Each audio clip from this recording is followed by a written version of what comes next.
স্নেহা, এই স্নেহা, কি হয়েছে? স্নেহা, তুমি এটা কোন জায়গায় নিয়ে আসলে আমাকে? হ্যাঁ, আমি এই বাসায় থাকতে পারবো না, আমি ফ্ল্যাট বাসা ভাড়া নিবো। ছি ছি ছি ছি, এরকম নোংরা একটা বাসায় আমি থাকবো? এই, আর ছাড়ো যে না, আমাকে কোন জায়গায় পোস্টিং দিল? রজপাড়া গায়ে, নেই কোনো ভালো দোকানপাট, নেই কোনো ভালো শহরের কোনো কি গ্রামের মধ্যে। এটা আমাকে বলে কি হবে? তোমার স্যারই তো তোমাকে এখানে পোস্টিং দিয়েছে, আমার কি এখানে থাকতে ভালো লাগছে নাকি? দেখো, আরে তুই এই বস্তির মধ্যে এসে উঠেছিস কেন? একটা ভালো ফ্ল্যাট কিনতে পারিসনি? আহা, আমি কি করব? আপনার মেয়েই তো। তোর এরকম একটা জায়গা পছন্দ হলো? মা, আমি কি করব? দিহানের স্যারই তো। এই, আমার স্যার কি তোমাকে এই বাসা নিতে বলেছে? হ্যাঁ, আমার স্যার বলেছে এই এলাকার কথা, কিন্তু তুমি এই বাসার কথা বলেছো। আরে আমি এই বাসা নেব না তো আর কোন বাসা নেব বলো? এই গ্রামের ভিতরে এটাই একমাত্র ভালোবাসা। এছাড়া আর যেগুলো বাসা আছে ওগুলো তো তোমাকে নিয়ে গেলে তো তুমি স্টপ করবে। দেখো, আমি প্রয়োজন হলে চাকরি করবো না, তারপরে এরকম বাসায় থাকতে পারবো না। ছি ছি ছি ছি, কি নোংরা একটা বাসা।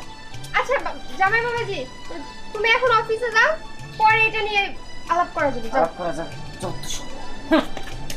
দেখিস তুই এরকম একটা বাড়ি নিবি, আমাকে বলবি না? আমার সাথে শেয়ার করলে তো আমি ফ্ল্যাট নিয়ে দিতাম। এখানে তো কোনো ফ্ল্যাটই নেই মা। কি এরকম একটা অজপাড়ার গায়ে এসে উঠেছিস? আমি কি করব বলো? দিহানের স্যারই তো এখানে ওকে পোস্টিং দিয়েছে। আচ্ছা ঠিক আছে, তুমি খুঁজে বের করো, যদি কোনো ফ্ল্যাট পাও তাহলে আমরা ওখানে যেয়ে শিফট হব। ওকে চল, এবার রুমে চল। চলো। রিয়া, তুই আমাকে একটা বুদ্ধি দে না। আমি কোথায় টাকা পাই? কে আমাকে টাকা দিবে? যদি কেউ আমাকে টাকা দিয়ে সাহায্য করে বা কোনো জায়গা থেকে আমি লোন উঠাতে পারি, তাহলেই তো উনি ব্যবসাটা শুরু করতে পারে। আর যদি ব্যবসাই না করতে পারে তাহলে তো সবসময় আমাদের সংসারে অভাব অনটন এগুলো লেগেই থাকবে। কি করব আমি না কিচ্ছু বুঝতে পারছি না। আমার মাথায় তো কিছু খেলতেছে না, কিন্তু আমিও তো তোরে কোনোভাবে হেল্প করতে পারতেছি না। আমারও অনেক অভাব, তুই তো সেটা বুঝতেই পারতেছিস। যদি অভাবটা না থাকতো তাহলে আমি তোরে টাকা দিয়ে হেল্প করতে পারতাম। হ্যাঁ, এক কাজ করি, চল আমরা ব্যাংকে যাই। ব্যাংকে? আরে ব্যাংকে গিয়ে কি লাভটা হবে? ব্যাংকে তো নিজস্ব লোক না থাকলে কোনো লাভই হয় না। আর ওখানে যে আমরা কি করবো? ওখানে তো আমাদের কোনো নিজস্ব লোক নেই। আরে বুঝতে পারছিস না কিসের জন্য? আমরা আগে যেই তো দেখি। আচ্ছা চল চল। কত আমাকে তো টেনশনই নাই। কে আবার কি হলো? ও থাকো জানুস না ধ্যান আমাকে যে এই জায়গাতে ব্যাংক, ও ব্যাংকের ম্যানেজার হয়েছে, মানে মস্ত বড় একজন অফিসার। ধ্যানে আছে সব দায়িত্ব। ধ্যানটা যদি কই আমার লোন দে, ও তবে আগে দিবা আমারে। হ্যাঁ, তোর লোন দেবার নাকি ও বুয়া রয়েছে, তোর কাছে জায়গা সম্পত্তি আছে। আরে না থাকলো ধ্যান তো আমার বন্ধু লাগে। ছোটকালে কত খেলছি, ছোটকালে আমরা ডেগা খেলছি, কত কি খেলছি। ধ্যানে যদি কই যে দোস্ত আমার লোন দে, ব্যাগের আগে আমার দিয়ে দিব, জায়গা সম্পত্তি লাগে না। কস কি তুই? তাহলে তো আমি লোন নিমু। হ লোন নিয়ে আর বাইক কিনু, বাইক না গুনু রে। হ হ, কাছে চল, ওর কাছে যাই। আগে যাই দেখি। তোরা তারা কই যাস? এই তো একটু ব্যাংকে যাইতেছিলাম। মন খারাপ দেই, তা কি হইছে? আরে তুই তো জানিসই আমার হাজবেন্ড সে কোনো কাজ কাম করে না, আর আমার কিছু টাকা দরকার। যদি আমি টাকা পাই তাহলে আরে চিন্তা করিস কেন? হ্যাঁ আমাগো বন্ধু ধ্যান আছে না, ধ্যান তো এই ব্যাংকের ম্যানেজার। হ্যাঁ কি বলছিস? ও এখানে ব্যাংকের ম্যানেজার? তাহলে তো কোনো টেনশনই নেই, আমি লোন উঠাতে পারবো। রিয়া হ্যাঁ পারবি, আমি বললাম না আগে যেয়ে দেখি। হ্যাঁ চল আমরা কাল যাই। তাহলে আমিও লোন উঠাবো, তাড়াতাড়ি চল। চল আমি বাইক যাবার গেলাম, বাজে গেলাম না। কাকা, তুমি তো সবকিছু জানোই। আমার পোলায় বিশাল চাকরি করে, মস্ত অফিসার হয়েছে, মস্ত বড় অফিসার। আমার আর এখন কোনো ঠেকা নাই। এই যে বাড়িটা তোমার আমি দিয়ে দিলাম, তুমি দেখা শুনে রাখো। আমি মাঝে মধ্যে আমার এই বাপের ভিটার কথা যখন মনে পড়বো, খালি একটু দেখতে আইব। ঠিক আছে? আচ্ছা ঠিক আছে, তুমি বাড়ি নিয়ে টেনশন করো না, তুমি যাইতেছো যাও। তোমার পোলা মস্ত বড় অফিসার হয়েছে তো, হ্যাঁ। তো আমরা খুশি হয়েছি, দোয়া করি ভালো থাকো। যদি আবার যখন দরকার হবো আইও, তোমার বাড়ি তোমারই থাকবো। না না চাচা, আমি আর আমার বাড়ি ফেরত চাই না। আমি শুনছি আমার পোলায় নাকি ঢাকার থেকে পুষ্টি নিয়ে আমাকে 2 গ্রাম পরেই আসছে। ওইখানে আমার পোলার বউ আছে। পোলার বউর কাছে আমি ভালোই থাকবার পারবো। আমি তাহলে যাই, আমার লেগে দোয়া করিও। আচ্ছা অবশ্যই যাও, দেখে শুনে থাকবো। আসসালামু আলাইকুম। ওয়ালাইকুম সালাম।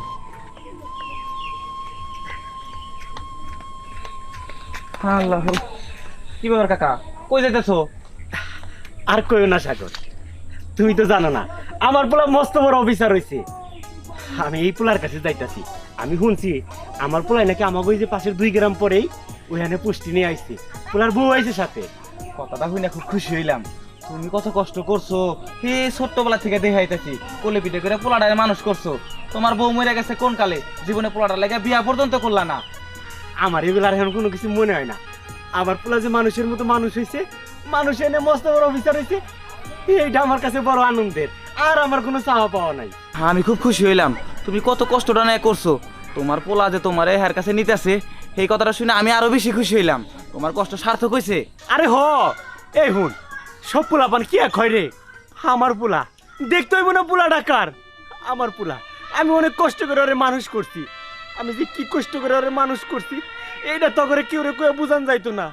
ওর মারা তো ছোট থেকে মারা গেছে, আমার বহুত কষ্ট হয়েছে। আর সেই কষ্টের ফলটা এখন আমি পাবো। আমার লেগে তুই দোয়া করিস, আর আমার পোলা লেগে দোয়া করিস। হ কাকা, দোয়া করি। আজকাল কাল পোলা পান ঢাকা শহরে গেলে বাপ মারে ভুইলাই যায়। তোমার পোলার যে তোমাকে এখনো মনে রাখছে, এইটা হই নাই তো বুকটা বইরা যাইতেছে।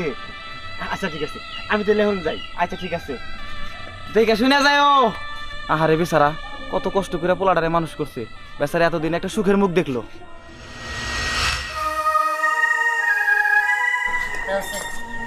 অফিসে তো 5টা না হয়ে 4টাই তো। এ রে দোস্ত, ধ্যান না হ, ধ্যানই তো। তো ওই তোর অফিসে গেছিলাম, তো তোর তো পাইলাম না, তুই বলে আগে বেড়েছ। ওই আফসানা আর রিয়া তো গেল গা, আমরা তাও একটু আগে গেছি দেখে ফের পাইলাম। আয় থাম, আমি ধ্যান মানে স্যার বলতে পারিস না? এই, আমি কত বড় ব্যাংকের ম্যানেজার তোরা জানিস? আর আমাকে তোরা ধ্যান ধ্যান বলে যাচ্ছিস? হ্যাঁ, তোর তো সাহস তো কম না। ও বুঝছি, মজা করতে তোর। আচ্ছা তো কোনো ব্যাপার না। নোংরা, হ্যাঁ নোংরা, আমার গায়ে টাচ করিস? চল এখান থেকে, আয় যা, চল এখান থেকে, চল তো চল। আইসা ধ্যান ধ্যান করতে নিছে, বন্ধু দোস্ত ধরায় ধরে যত সব নোংরা জানবো দাদা। চল, আমার আর কোনদিন ডাকবি না। বত ধ্যান কি করলো ওরা? ও আমার সার কত কম। আমি আর ধ্যান একসাথে মারধর খেলছি। দোস্ত তুই কান্না করিস না, ধ্যান বড় লোক হয়েছে তো, আর মনে অহংকার জমছে। ও তো হ্যাঁ অনেক কোটিপতি, ও তো আমি মতো গরিব না, ওকে আমি কষ্ট বুঝবো। থাক, বুঝাই সব সব। মেজাজটা তো গরম হইতেছে, মুন্ডায় চাইতেছে, ওদের জায়গা তখন পিড়াই রেখে আসি। আর আমার অফিসে তো কেউ সারা ডাকে না, আর ওরা আমার ধ্যান ধ্যান করতে নিছিল। আর ওই সারটারে নেওয়া পারি না, কিসের জন্য আমার পাশের গ্রামে আমার পোস্টিং ভালো। হ্যাঁ, এখন যদি আমার বাবা এসে পড়ে তাহলে তো সর্বনাশ হয়ে যাবো। আমি তো আমার শ্বশুর বাড়ি সবাইরে বলছি আমার বাবা বাইরে থাকে, কিন্তু সবাই তো জানে যে আমার বাবা একজন গরিব লোক, কিন্তু আমার শ্বশুর বাড়ির লোকজন তো জানে না। আমার তো একবার সর্বনাশ হয়ে যাবে।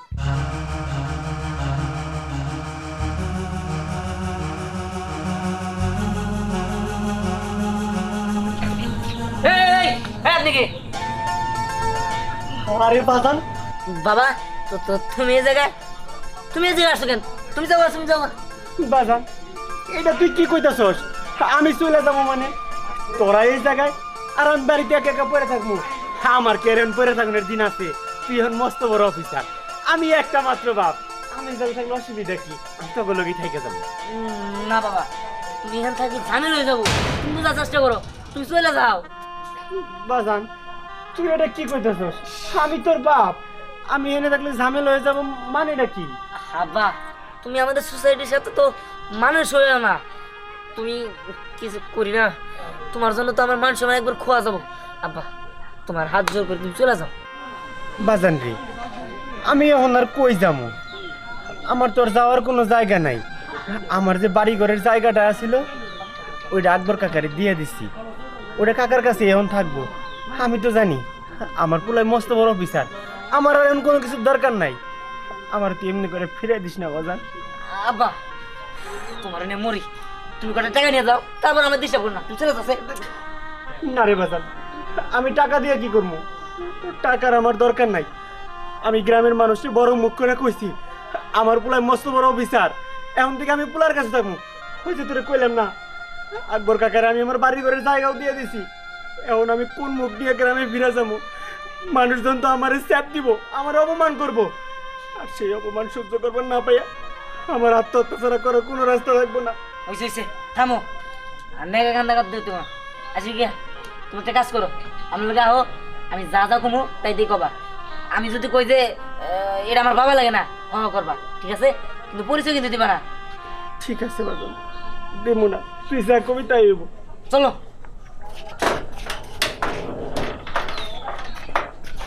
মা এখন যাওয়ার বাইরে আসতেছে না কেন? মা আমিও তো বুঝতে পারছি না, মনে হয় এখানে শিফট হওয়ার কারণে অনেক রাগ করেছে। আরে, আসেন। উনি? আসসালামু আলাইকুম। ওয়ালাইকুম আসসালাম। বা- কে? এটা আমার বাড়ির পুরনো চাকর, খানদানি চাকর। ও, বুঝতে পেরেছি, তুমি ওনাকে এখানে কাজ করানোর জন্য নিয়ে এসেছো তাই না? হ্যাঁ। কিন্তু দিহান একটা তো সমস্যা হয়ে গিয়েছে। কি? দেখো আমরা তো রাতের খাবার খেয়ে নিয়েছি, এখন তো শুধু তোমার জন্যই খাবার বাকি আছে, তাহলে উনি কি খাবে? বা- আচ্ছা তুই এক কাজ কর, ওনাকে 50টা টাকা দিয়ে দে, বাইরে খেয়ে আসবে। হ্যাঁ মা ঠিক বলেছ, দাঁড়াও আমি আনছি। আচ্ছা ঠিক আছে, যা। আর শোনো, খেয়ে আসবে আর আসার সময় জুতোটা একটু পালিশ করে নিয়ে আসবে। কি ব্যাপার, দাঁড়িয়ে রয়েছে কেন? যাও, কি জানি বুঝতে না পারে, দেহের কাজ করি। এই যে টাকা, 50 টাকা দিয়ে তো আর খাওয়া হয় না, এই জন্য 100 টাকা দিয়েছি, যে কিছু ভালো মন্দ খেয়ে আসবে। আচ্ছা শোনো, আজকে থেকে যেহেতু তুমি এই বাসায় থাকবে, তাহলে তুমি আজকে থেকে এই বারান্দায় ঘুমায়ো, কারণ ভিতরে তো বুঝো এখনো গুছানো হয়নি, নতুন নতুন এসেছি। হ্যাঁ আর তাছাড়া একটা চাকরের সাথে আমরা কিভাবে অ্যাডজাস্ট করব? আচ্ছা ঠিক আছে, এগুলো নিয়ে যাও যাও। মা চলেন আমরা ঘরে যাই। আচ্ছা ঠিক আছে, চলো। তুমি না অনেক ভালো। তাড়াতাড়ি যাও। তাড়াতাড়ি যাও, তাড়াতাড়ি যাও।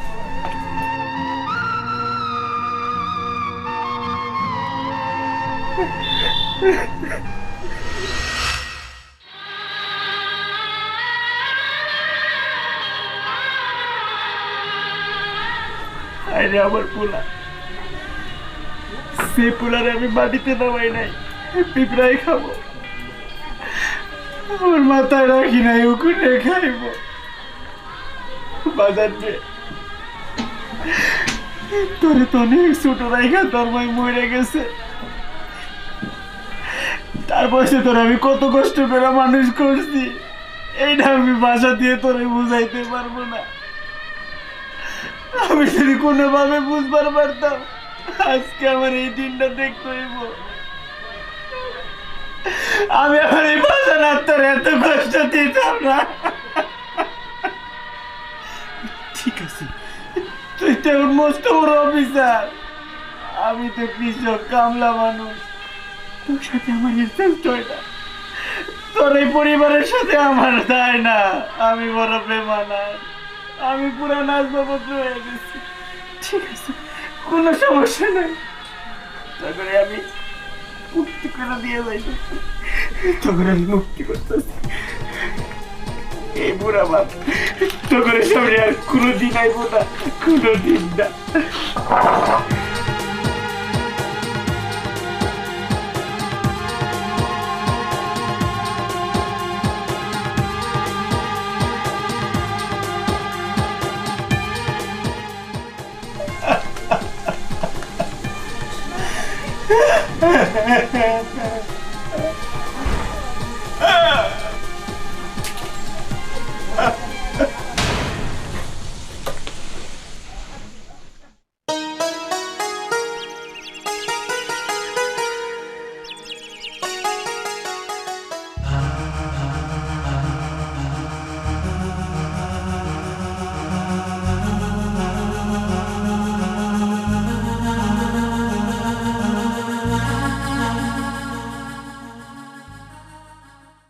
বাবা দিয়ান, আমি তোরে খুব কষ্ট করে মানুষ করছিলাম, তোর মা যখন মারা যায় তোর খুব ছোট রেখা যায়, তোরে আমি কোনোদিন মায়ের অভাব বুঝতে দিইনি।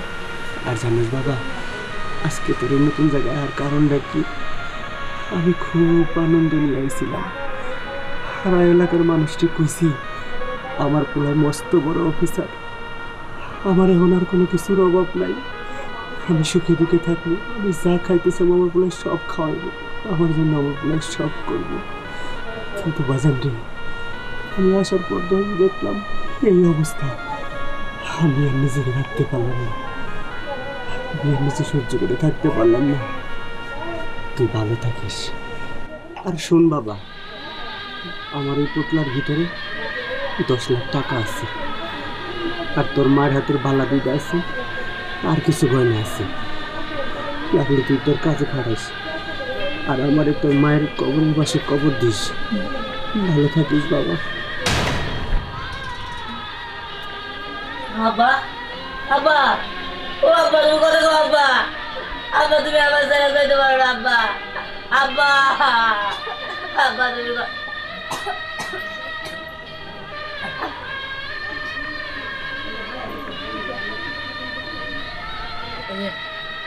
তুমি হ্যাঁ, আমি কি ভেবেছিলে আমি কিছুই জানতে পারবো না? আমি সব কিছুই জানতে পেরেছি। এই, তুমি কেমন পুরুষ যে কিনা এত শিক্ষিত হওয়ার পরেও নিজের বাবাকে নিজের বাড়ির চাকর হিসাবে আমার কাছে পরিচয় দিয়েছো? ছি ছি ছি ছি ছি বিহান, আমি তো এটা তোমাকে দিয়ে আশা করিনি। আমার তো এখন তোমার পরিচয় দিতেই ঘৃণা হচ্ছে যে তুমি আমার স্বামী। তুমি তো একটা কাপুরুষ। আমি কাপুরুষ? আর আমি যদি কাপুরুষ না হইতাম তাহলে এই লোকটা দিনের পর দিন পরিশ্রম করে মাথায় দাম পায়ে ফেলাইয়া আমার মানুষ করে এত বড় অফিসার বানাইছে। আর আমি তারে আমার বাড়ির চাকর হিসাবে পরিচয় দিছি। এটা হইতে পারে না বাবা। তুমি আমার শেষবারের মতো মাংসাও সময়টাও দিলে না। মা মারা যাওয়ার পর থেকে তুমি আমার খুলে বিড়ে করে মানুষ করছো, এত বড় অফিসার বানাইছো, কোনোদিন মায়ের অভাব বুঝতে দাও নাই, এত আদর করছো। আর আজকে দেখো তোমার এই এত বড় শিক্ষিত বলা আজকে কত খারাপ, তোমার সাথে খারাপ ব্যবহার করছে, তোমার চাকর বানাইছে, তোমার বাবা পরিচয় দিতে লজ্জা পাইছে। তুমি আমার মাফ করে দিও বাবা, তুমি আমার মাফ করে দিও।